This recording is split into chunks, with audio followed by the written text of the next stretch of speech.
En matière de formation, je comprends que le souci de du centre soit de former des gens, mais je pense qu'en ciblant les gens de la société civile, il y a une erreur.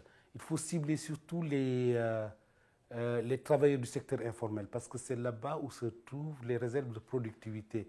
Et ces gens-là travaillent dans tous les secteurs. Ils couvrent tout. Ils couvrent l'agriculture, l'industrie, les services. C'est eux qui sont responsables de 75% de la création d'emplois.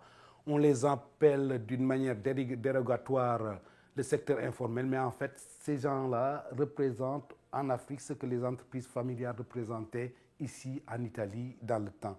Donc, en fin de compte, ils agissent dans tous les secteurs. Donc, ce sont ces gens-là que le centre doit former dans des domaines aussi variés que l'entrepreneuriat, la comptabilité, le marketing, la communication, des techniques bancaires, et le faire dans une dimension dans une démarche intégrative locale, c'est réunir des agents de différents pays, les ramener ensemble et puis les former justement à ces différentes techniques. Pour moi, c'est beaucoup plus important de cibler ces entrepreneurs-là de l'informel que les gens de la société civile qui sont très importants mais qui sont déjà organisés et qui sont formés. Vous savez, la globalisation, c'est l'intégration des marchés mondiaux en un seul marché. Donc, les régions, pour pouvoir faire face, développer des stratégies hein, pour répondre à cette globalisation, ils sont obligés aussi de faire des politiques intégratives au niveau des régions. Donc, une approche pour votre institut, votre approche dans ce domaine-là, dans quelle activité que vous fassiez, cette approche doit être une culture intégrative. Par exemple, là où vous pensez local, pensez région. Par exemple, là, c'est bien beau de dire que, bon, vous allez prendre, par exemple, prenons le cas du Mozambique, vous allez faire de la formation hein, pour tel type d'activité.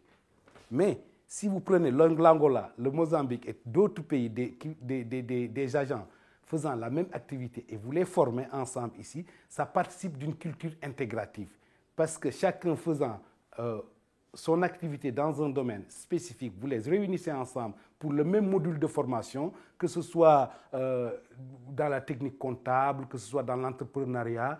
Enfin, vous les réunissez, vous participez à cet esprit intégratif. Donc, en fait, dans vos programmes de formation, il faut toujours que ce soit chevillé sur une philosophie, une culture intégrative. N'approchez pas les pays individuellement et régions individuellement parce que ça ne fait que perpétuer cette organisation qui découle donc de la conférence de Berlin qui a divisé l'Afrique en des entités qui ne sont pas compatibles. Donc, il faut maintenant, dans toute activité de formation, rectifier le côté de division pour amener le côté intégratif. Et ce côté intégratif, vous le faites en faisant réunir les gens de différentes manières pour les mettre dans le même module de formation. Pour moi, c'est la voie à suivre. C'est-à-dire qu'il faut que l'Institut, le centre, s'équipe lui-même d'une culture intégrative dans toutes ces approches à l'Afrique.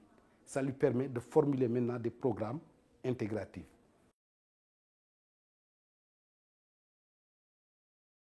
Vous savez, il y a la dimension culturelle dans le développement. Et cette dimension culturelle est souvent ignorée. Je vais vous donner deux anecdotes. La première anecdote concerne les prêtres qui étaient partis en Afrique pour que les Africains embrassent l'islam. Et il y a les prêtres qui ne comprenaient pas que les pêcheurs qui allaient pêcher ne pêchaient pas plus que ce dont ils avaient besoin pour vendre le surplus. Donc, ils ne comprenaient pas que les Africains n'aient pas l'âme capitaliste.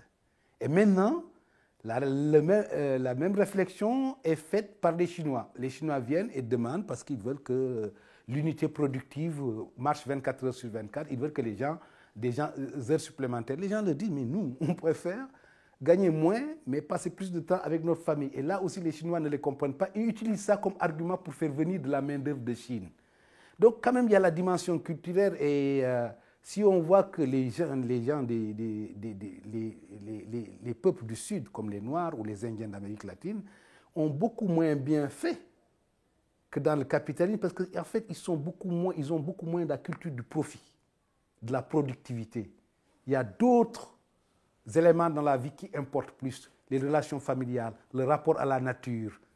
C'est des choses qui sont importantes. Donc, en fin de compte, je pense que la coopération internationale doit tenir compte de cette dimension pour ne pas perpétuer un européocentrisme qui peut être déterminant. Hier, dans ma conférence, j'ai entendu quelqu'un qui disait que mais vous n'aviez pas d'État avant que vous nous veniez. Il ignorait tout de l'histoire de l'Afrique parce que l'Afrique, c'est l'Afrique des grands empires.